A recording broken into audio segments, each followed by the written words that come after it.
حضرت عمر رضی اللہ تعالیٰ عنہ کے دور خلافت میں ایک بوڑھا شخص اسلام قبول کر کے تابعی بنا۔ اس نے اپنی ساری زندگی گانا گاتے گزار دی تھی۔ اس کی آواز بڑی سریلی تھی۔ جب وہ گانا گاتا تو لوگ اس کی آواز سننے کے لیے بے قرار رہتے تھے۔ سینکڑوں لوگ اس کا گانا سننے آیا کرتے تھے اور اس کی آواز پر اپنی دولت نچھاور کیا کرتے تھے۔ اس طرح اس کی آمدنی خاصی اچھی تھی۔ اس کی کوئی اولاد نہ تھی اور بیوی بھی فوت ہو چکی تھی، اس لیے وہ بے فکری سے زندگی گزار رہا تھا۔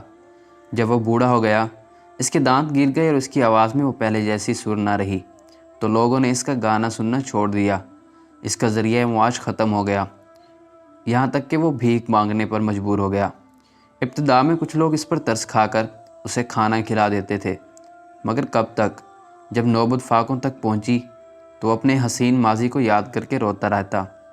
ایک دن جب بھوک کی وجہ سے اس کی حالت غیر ہوئی تو وہ جنت البقیع میں آیا اور ایک جگہ بیٹھ کر اپنا حسین ماضی یاد کر کے رونے لگا۔ وہ اللہ تعالیٰ سے گریہ زاری کرنے لگا، اے اللہ، جب میں جوان تھا تو یہ لوگ میری آواز کے دیوانے تھے۔ میں اپنی سریلی آواز سے ان کے دل لبھاتا رہا، مگر اب جب میں بوڑھا ہو چکا ہوں اور میرا کوئی سہارا نہیں تو انہوں نے مجھے ٹھکرا دیا۔ کاش میں نے اپنی جوانی ان لوگوں کی خوشنودی کی بجائے تیری خوشنودی میں گزاری ہوتی، تو یقیناً اس بڑھاپے میں تو مجھے تنہا نہ چھوڑتا۔ اے اللہ، میں نے ساری زندگی تیری نافرمانی میں گزار دی، اب تیری بارگاہ میں پیش کرنے کے لیے میرے پاس کچھ بھی نہ بچا۔ نہ منہ میں دانت ہیں، نہ آنکھوں میں بینائی، کان بھی بہرے ہو چکے ہیں اور اعضاء بھی سلامت نہیں رہے۔ اب میں شرمندہ ہو کر یہاں اپنی قبر کے پاس بیٹھا ہوا ہوں۔ اے میرے اللہ، اپنے اس گنہگار بندے کو معاف کر دے۔ وہ شخص روتے روتے سو گیا۔ تھوڑی دیر بعد جب اس کی آنکھ کھلی تو اسے سامنے دور سے ایک آدمی اپنی طرف آتا دکھائی دیا۔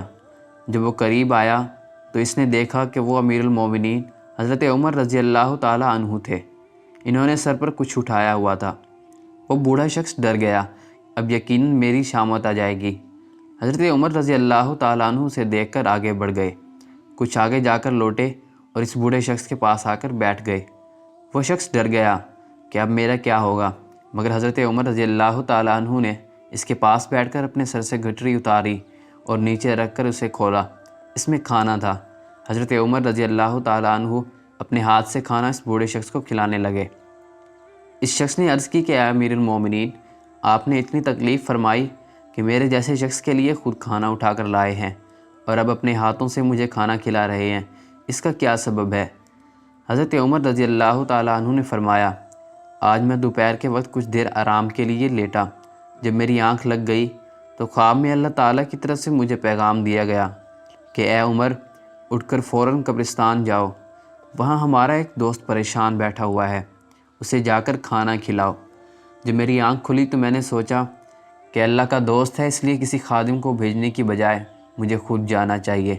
میں نے بیوی سے کہہ کر کھانا تیار کرایا اور پھر کھانا لے کر جب میں گھر سے نکلا تو میرے دل میں خیال آیا کہ یہ اللہ کے دوست کے لیے کھانا ہے، اس لیے اسے بڑے عزت و اکرام کے ساتھ لے جانا چاہیے۔ اس لیے میں نے ہاتھ میں لٹکانے کی بجائے اسے سر پر رکھ لیا۔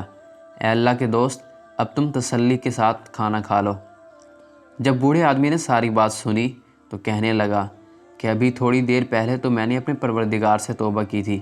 میرے رب اتنا مہربان ہے کہ اس نے مجھے نہ صرف معاف کر دیا بلکہ اپنے دوستوں میں شامل کر لیا۔ اللہ تعالیٰ کی اس عطا اور عفو و درگزر کو یاد کر کے وہ بوڑھا آدمی زار و قطار رونے لگا اور وہیں روتے روتے حضرت عمر رضی اللہ تعالیٰ عنہ کے سامنے اس کی جان نکل گئی۔